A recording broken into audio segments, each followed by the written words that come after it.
నమస్కారం. నేను చందు.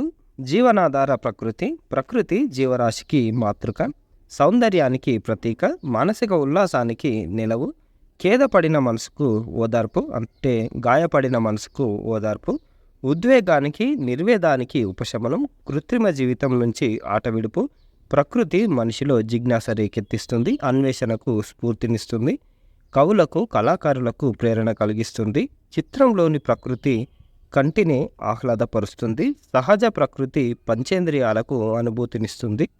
ప్రకృతి తల్లిలా పోషిస్తుంది, వైద్యుడిగా ఆకుల మూలికలతో రోగాలను నయం చేస్తుంది, మిత్రుడిగా మనోభావాలను పంచుకుంటుంది, గురువుగా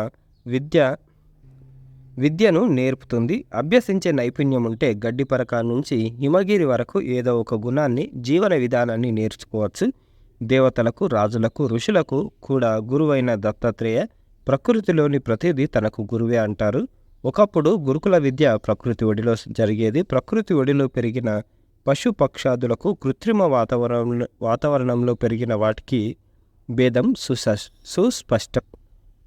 కృత్రిమత్వం, పక్షపాతం, తెలియని సహజత్వం ప్రకృతి లక్షణం. దానికి సర్వజీవులు సమానమే. జీవులకే భేదభావాలు. ఇతర జీవులు భేదబుద్ధి ఉన్న ఆహార వ్యవహారాల్లో నియమాలు పాటిస్తాయి. కేవలం మనిషి మాత్రమే భిన్నంగా వ్యవహరిస్తాడు. మనిషి విలక్షణ బుద్ధిజీవి. పక్షిని చూసి గాలిలో, చేపను చూసి నీటిలో విహరించడం నేర్చాడు. మనిషిలా భూమిపై నివసించడం మాత్రం పూర్తిగా నేర్చుకోలేదు. స్వార్థమే పరమార్థం అనే భావన పెరిగి ప్రకృతిలోని సర్వ వనరులను ఉపయోగించుకొని తిరిగి ఉపయోగపడని పరన్నజీవి మనిషి. అతడు ప్రకృతిని వికృతపరిచి భూతాపాన్ని పెంచిన భస్మాసురుడు. తన మనసును కలుషితం చేసుకోవడమే కాక చివరికి పీల్చే గాలిని, తాగే నీటిని, పంటలు పండించే మట్టిని, నివసించే వాతావరణాన్ని, పైన రోదసిని కలుషితపరిచి ప్రకృతి సమతుల్యతను భగ్నం చేసి కురివితో తలగొక్కుంటున్నాడు. మనిషి ప్రకృతిలో భాగమే కానీ వేరు కాదు. శరీరంలో ఏ భాగం దెబ్బతిన్నా అది లోపమే. ప్రకృతి కూడా అంతే. మనిషి భావోద్వేగ సమతుల్యత దెబ్బతింటే తనకు, సమాజానికి హానికరం. ప్రకృతి సమతుల్యత దెబ్బతింటే సర్వ జీవరాశికి వినాశకరం. అందుకే ప్రకృతిని దాని సహజ స్థితిలోనే ఉండనివ్వాలి. మనిషి ప్రకృతితో కలిసి నడవాలి, పెరగాలి. దానికి భంగం కలిగిస్తే ముప్పు తప్పదు. నిన్ను నువ్వు తెలుసుకో అంటారు రమణ మహర్షి. అప్పుడే సహజ ఆనందకర స్థితిలో జీవితాన్ని గడుపుతావు. నేటి ప్రకృతివేత్తలు ప్రకృతిని గురించి తెలుసుకో అంటారు.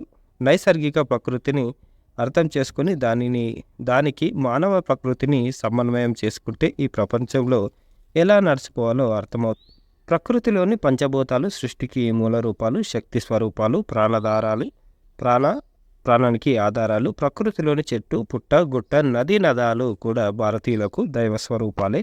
నీలో ఈ సర్వ ప్రకృతిలోని ప్రతి అణువులో ప్రాణశక్తిగా ఉండే పరమాత్ముడు భిన్న తత్వాలుగా భిన్న గుణాలతో విలచిల్లుతున్నాడనే భావన కలిగినప్పుడు జీవనాధారమైన ప్రకృతిని పూజించగలుగుతావు, ప్రేమించగలుగుతావు. ప్రకృతిని ప్రేమించని వాడు వ్యక్తుల్ని కూడా ప్రేమించలేడు.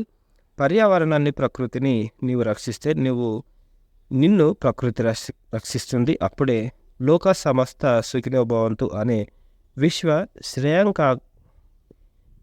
శ్రేయోకాంక్ష సఫలీకృతం అవుతుంది అని కస్తూరి హనుమాన్ నాగేంద్ర ప్రసాద్ గారు రాసిన అంతర్యామి ఇది. జీవనాధార ప్రకృతి నుంచి మనం అన్నీ నేర్చుకోవచ్చు. అన్నీ కోల్పోయిన చెట్టు ఆకులు కోల్పోతాయి, అన్నీ కోల్పోతాయి, మళ్ళీ అన్ని కొత్త లీవ్స్ వస్తాయి. అంటే జీవితంలో ఏది కోల్పోయినా మళ్ళీ మనకు తిరిగి వస్తుంది అనేదానికి అది ప్రేరణ కలిగిస్తుంది. ఇదన్నమాట ఈరోజుకు సంబంధించిన ఆర్టికల్. లైక్ చేయండి, షేర్ చేయండి, సబ్స్క్రైబ్ చేయండి. Thank you. ధన్యవాదాలు.